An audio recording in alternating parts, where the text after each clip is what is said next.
So thank you, and thank you to the Minister for the response. The prioritization, and the Minister knows, the prioritization in the report was the immediate deferral of the sense that was recommendation number 6. The immediate deferral of those sensitive ecosystems. And the Minister knows that. So to suggest that it's hierarchical, there is a commitment that this government has made to always be engaging Indigenous nations. That isn't you don't do that first to the detriment of all other recommendations, especially the one recommendation that says the immediate deferral. It took the Minister 10 minutes to come up with an answer for a question. For the last number of weeks, the Minister and the Premier have been saying that they're listening to and will follow the recommendations of Indigenous nations. Squamish has been explicitly clear that they want control. If the Minister was committed to the rhetoric that's been used around recommendation number 1 and the following the wishes of Indigenous nations, the answer to the question would be yes, of course, we will defer. But that's not what this has been all about, because over the last number of months, what's been happening is while the Minister's been answering questions to us in question period about the old growth review panel and the recommendations saying that you're working with Indigenous nations to protect old growth, what you've been doing is working with nations to sign forestry cutting agreements, the Forest and Range Consultation and revenue sharing agreements, 40 of them signed in 2021 alone. So the actual act that this government has been doing is entrenching the exact same agreements that the Minister's former colleagues were criticizing, the BC Liberal agreements of the past, the revenue and forest and range consultation and revenue sharing agreements. And in those agreements are explicitly, basically racist clauses that tie Indigenous nations to have to identify what their priorities are, write a report against their priorities, against those priorities. This is entrenching the stereotype that I've lived with my entire life. And the Minister can think it's funny, but, well, you're smiling at me. The Minister can think it's funny, but I've been dealing with these stereotypes for my whole life. You can't trust Indigenous people with land and money. That's what's in this contract. You have to report, and the government can audit an Indigenous nation on their priorities and whether they've spent the money that comes with this agreement. So if we were actually following through on the commitments that the Premier and the Minister have been saying around Indigenous rights and title, then the answer to the question about Squamish would be yes. We wouldn't be signing these old agreements that the BC Liberals have brought to the table. We'd be engaging on a completely different path under the UNDRIP in recognizing self-determination. Can the Minister please answer the question for me around the sections in this agreement that reflect the hierarchy of rights? That the Crown, is it the Minister, same as the Attorney General, is it the Minister's perspective that it's Crown lands and that there's Indigenous territories, traditional territories, and that there's a hierarchy of rights where we are in these agreements entrenching the Crown's ability to continue with the status quo timber harvesting in these territories?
Minister. Thank you, Mr. Chair, and I apologize to the member. I'll try to get questions faster, and maybe they can make questions shorter. It would be great. We can, or answers faster. There's a lot here to be able to share with the member. And so the member's referring to the Forest Consolidated Revenue Sharing Agreement. And I just want to say to the member that these are existing tools that are in place. In 2021, there were 120 First Nations who held these revenue sharing agreements, and there was $60 million in revenue that was shared with these nations.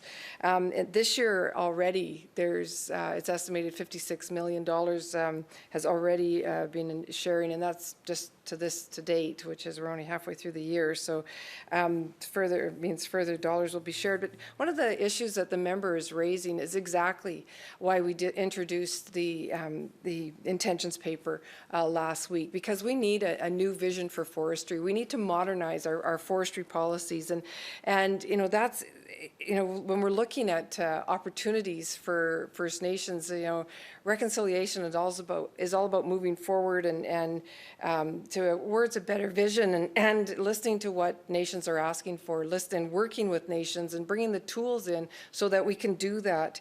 You know, we've been hearing from First Nations all across the province, and that they want to be more involved in the forest industry and land use management planning and in their traditional territories, and we have to have the tools to be able to do that. I want to tell the member I recently made an apportionment decisions for Prince George, where, you know, our goal is to increase to double the amount of tenure that First Nations have if they, you know, if they're involved in it and want it. And I made this apportionment decision and you know, substantially increased the tenure for the Carrier Sakani. And when we sat and talked about the decision I had made, and one of the, it was, you know, he was fairly emotional, and he said he never thought that he'd live in his lifetime, he would see a government that had the courage to acknowledge that Indigenous nations had the right to manage the forest industry on their land. And it was, you know, for me, it made me realize we were moving in the right direction with the intentions paper, because we have to ensure that we are giving Indigenous nations that they have that right. You know, it was, and we need to have the tools to ensure that they have that right, that they have the ability to manage their land, their tenure as they see fit. And that's what the intentions paper is all about. And that's, I know the members referred to these agreements, and I agree, we need to change the way we do business. We need to change the way that First Nations are involved in their own territory, having a voice on what they want to do. And that's why we're moving forward. That's why we're modernizing the industry. And the priority for us is ensuring that as we move forward on reconciliation is that happens. Member. I find it challenging to hear just the paternalism in the frame of the minister's answers. The government is saying Indigenous sovereignty. The minister has talked about Indigenous sovereignty. The Premier has talked about Indigenous sovereignty. The minister has talked about title and rights to land. The Premier has talked about title, Indigenous title to land. And yet there's this contradiction. Maybe the government can't hear it, but there's a contradiction in that the government's expanding the allowable cut from 10% to 20%. So on one hand, the government is saying, we think you have, we agree. The Premier said in question period, in my opinion, it's sovereignty. They own the land, but yet we're sharing with you. We're determining the amount that you're going to get. Because $60 million as the share is a fraction compared to what actually is realized off the land from corporate interests, from the provincial interests. It's still framed in the Crown's perspective. It's still framed, all of the minister's answers are still framed. So this is the grand contradiction that that this government is facing right now. On one hand, you say you have sovereignty over land, Indigenous people of British Columbia, and then on the other hand, they say, and we're giving you an extra 10% to a grand total now of a whole grand whopping total of 20% of interest of your territory that we just agreed was yours. And then on the same side of it, the Attorney General will say, but hold on a sec, the only way that you achieve title is through treaty or through litigation. And while that's going on, government will extend to you an interim agreement that then ties for 3 years. So the minister can point to the intention papers, but in the process, the government has signed 120, there's about 136 on the website, I think, of these revenue and consultation agreements that go over a period of time. 40% of those have been signed since we unanimously passed the Declaration on the Rights of Indigenous Peoples Act. So the ministry has been moving very quickly to renew these agreements that require the First Nation to share all of its priorities. Like, how is it the provincial government's business, if you actually believe in sovereignty, if you actually believe that the title is theirs, how is it your business to audit an Indigenous nation? How is it the minister's business to audit an Indigenous nation of whether or not they're spending the money that is the share that the provincial government is offering? How is it any of the business as to whether or not they're spending it to those priorities? Why does it matter? If actually the minister believes in title, if actually the minister and the premier believe in sovereignty, why is it necessary to have clauses like Clause 11, which are exactly the same tactics that we've been trying to move away from, which is to say, you sign this agreement with us, you can't speak out publicly against it. And not only that, completely not understanding what it's like to live in community, to say, and if a member stands up and speaks out against it, it's up to the elected leadership or the leadership that we sign this with to pull their community into order. How does this government not see how inappropriate that is when on CBC the morning the minister's saying it? Member, given the provisions of the sessional order, I will ask the minister to move the motion. Honourable Chair, I move that the committee rise and report progress and ask leave to sit again. Members, a vote is about to take place. Those participating. For clarification purposes, it was my understanding our estimates were finished at the end of today, just for clarification. Please, 1 second while I confer with the staff.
If he has any other questions he'd like to put on record, I will ensure to make sure that we answer all his questions in writing or meet at a future time and make sure we have the opportunity to continue this discussion.